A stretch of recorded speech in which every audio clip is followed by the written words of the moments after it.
কাল সকালেই আমার স্বামীর সাথে আমার জায়ের বিয়ে। আমার স্বামীর সাথে এখনো আমার ডিভোর্স হয়নি, অথবা আমি আমার স্বামীকে এখনো ছেড়ে যাইনি। আমি আমার রুমেই বসে আছি। আমাদের বিয়ের এই 10টা বছর হতে যাচ্ছে, কিন্তু এখনো আমাদের কোনো সন্তান হয়নি। আমি এই 10টা বছর ধরে নিঃসন্তান, কিন্তু সমস্যাটা আমার না, সমস্যাটা হচ্ছে আমার স্বামীর। আমার স্বামীর অনেক চিকিৎসা করিয়েছি, অনেক ডাক্তার দেখিয়েছি, কিন্তু বিয়ের 2 বছর পর যখন জানতে পারলাম আমার স্বামী আমাকে কখনো মায়ের সুখ এনে দিতে পারবে না, তখন আমার স্বামী আমাকে জড়িয়ে ধরে অনেক কান্না করেছিল আর বলেছিল, তুমি আমাকে কখনো ছেড়ে যেও না, শুধুমাত্র সন্তানের সুখ দিতে পারবো না এই জন্য তুমি আমাকে ছেড়ে যাবে। শুধুমাত্র আমি যেন তাকে ছেড়ে না যাই এই জন্য সে আমার পায়ে পড়ে পর্যন্ত কান্না করেছিল। তার কান্না জড়ানো মায়ামুখটা দেখে আমি আর কোথাও যাইনি। আমি আমার স্বামীকে ওয়াদা দিয়েছিলাম, যত যাই হোক তোমাকে ছেড়ে কোথাও যাব না। এইভাবেই আমাদের সংসারটা কাটতেছিল। আমার শাশুড়ি মা আমাকে অনেক পছন্দ করত, কিন্তু হঠাৎ করে আমার বড় জায়ের স্বামী মারা যায়। আমার ভাসুর যখন মারা যায় তখন তার 2টা ছেলে মেয়ে ছিল।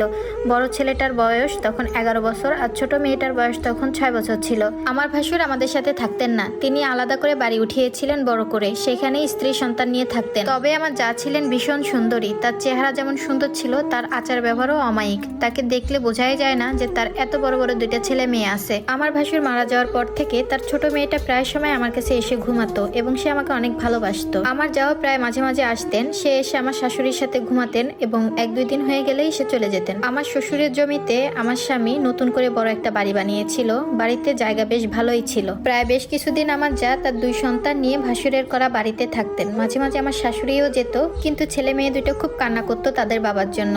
আমার স্বামীকে মানে তার চাচাকে তারা অনেক ভালোবাসতো। তাদের কান্না সহ্য করতে না পেরে আমার স্বামী তাদের 2টা ছেলে মেয়েকেই নিয়ে আসে। প্রথমে মেয়েটা নিয়ে আমরা 3 জনই ঘুমাতাম, কিন্তু ছেলেটা আসার পর আমার খাটটা অনেক ছোট ছিল, এই জন্য 2টা ছেলে মেয়ের সাথে আমার স্বামী উপরেই ঘুমাতো আর আমি নিচে আলাদা মাদুর পেতে ঘুমাতাম। আমার ভাসুর বেঁচে থাকতে তারা আমার স্বামীকে ছোট আব্বু বলে ডাকতো, কিন্তু ইদানিং 2টা ছেলে মেয়ে দেখতেছি আমার স্বামীকে তারা আব্বু বলেই ডাকে। ভাসুরের ছেলে মেয়ে আমার খাটে ঘুমানোর জন্য জায়গা থাকতো না, যে কারণে আমি নিচে ঘুমাতাম। প্রায় সময় নিচে ঘুমাতে একটু অসুবিধা হতো, এই জন্য আমি অন্য রুমে ঘুমাতাম। এভাবেই আমার স্বামীর ভিতরে একটু দ্রুত সৃষ্টি হয় আমাদের। ঠিক এভাবেই 1টা বছর পার হলো। 1টা বছর পর খেয়াল করলাম আমার শাশুড়ি এখন তেমন আমাকে ভালোবাসে না। সব সময় আমার বড় জায়ের প্রশংসা করে, সাথে আমার স্বামীও শুধু ভাবি ভাবি করে।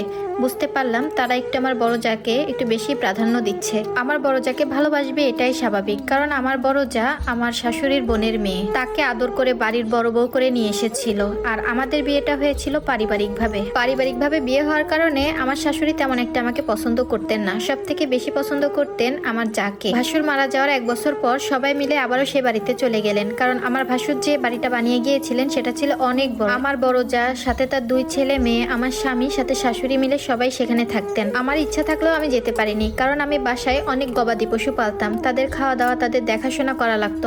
আমার ভাসুরের বাড়ি চলে যাওয়ার পর আমার স্বামী প্রথম দিকে প্রতিদিনই আমার সাথে দেখা করতে আসতেন, এরপর সপ্তাহে 1 দিন আসতেন এবং বাজার করে দিয়ে যেতেন। তবে এসব দেখলে মাঝে মাঝে আমারও কষ্ট লাগতো, কারণ আমার স্বামী আগের মতো আমাকে সময় দেয় না, তাদের সাথেই বেশি সময় কাটাই। কথা বলতে গেলে আমার স্বামী আবার আমার সাথে ঝগড়া লাগতো। এমনও দিন গেছে আমার স্বামী যখন আমার জন্য বাজার করে নিয়ে আসতো, আমি যদি বলতাম আজকে রাতটা আমার সাথে থেকে যাও, তখন সে আমার গায়ে হাত তুলতো। এজন্য আমি তাকে আর জোরও করিনি, খালি ঝামেলা বাড়বে। আর এখন তো মাস পার হয়ে গেলেও সে আমার সাথে দেখা করতে আসে না। হঠাৎ একদিন কিছু না বলেই আমার স্বামী আর শাশুড়ি বাসায় আসলো। শাশুড়ি আমাকে ডেকে নিয়ে বলল, দেখো বৌমা, তোমাদের তো আর কখনো সন্তান হবে না, আমি ভেবেছি আমার ছোট ছেলের সাথে আমার বড় বউয়ের বিয়ে দিব। আমার বড় বউটার তাহলে সারা জীবন একাও থাকতে হবে না, আর সাথে 2টা বাচ্চাও পাবে। আমার বিয়ের সময় আমার কাবিন ছিল 1 লাখ টাকা। আমার শাশুড়ি বলল, তোমাকে আমি 3 লাখ টাকা দিব, যদি সমস্যা হয় তুমি এই টাকাগুলো নিতে পারো, আর যদি তুমি তাদের সাথে মানিয়ে গুছিয়ে চলতে পারো তাহলে তুমি থেকে যেতে পারো। আমি এই ব্যাপারগুলো আগে থেকেই আন্দাজ করেছিলাম। আমি আমার স্বামীর মুখের দিকে একটাবারের জন্য তাকালাম, কি মায়াভরা মুখ নিয়ে আমাকে বলেছিল যে আমি যেন তাকে ছেড়ে না যাই, অথচ সে আজকে আমাকে ছেড়ে যাওয়ার জন্য বলতেছে। আমার স্বামীর উপর এক রাশ অভিমান জমে গেছে আমার। যদিও এখন আমি 3 লাখ টাকা নিয়ে কি করব, আমার বাবার বাড়ি তেমন অবস্থা ভালো না, মা বেঁচে নাই। আমি যদি এই টাকা নিয়ে কোথাও যাই আমার ভালো জায়গায় আর বিয়েও হবে না। আমি সবকিছুই মুখ বুজে সহ্য করে নিয়েছিলাম, আমি তখন কোনো কান্না করতে পারিনি। আমার স্বামী আমাকে রুমে ডেকে নিয়ে বলে, তোমার কখনো অবহেলা হবে না, তোমাকে আমি সবকিছুই দিব। তার এইসব কথা আমি হেসে উড়িয়ে দিলাম। কার সাথে আমি কথা বলবো যে আমার সাথে বেইমানি করেছে? নামাজের পাটিতে আমি 2 হাত তুলে আল্লাহর কাছে কান্না করেছি, এই ছিল আমার কপালে, এই দিনও আমার দেখতে হলো। আমার স্বামী এখন আমার কাছে আসে না বললেই চলে, শাশুড়িও এখন আমার সাথে কথা বলে না। শ্বশুর বাড়ির লোকজন আমাকে দেখলে কেমন কেমন করে, সব সময় বলে যে আমি কেন তার ছেলেকে ডিভোর্স দিয়ে চলে যাই না। আফসোস লাগে, একসময় এই শাশুড়িকে কত পরম যত্ন করে রান্না করে আমি খাইয়েছি।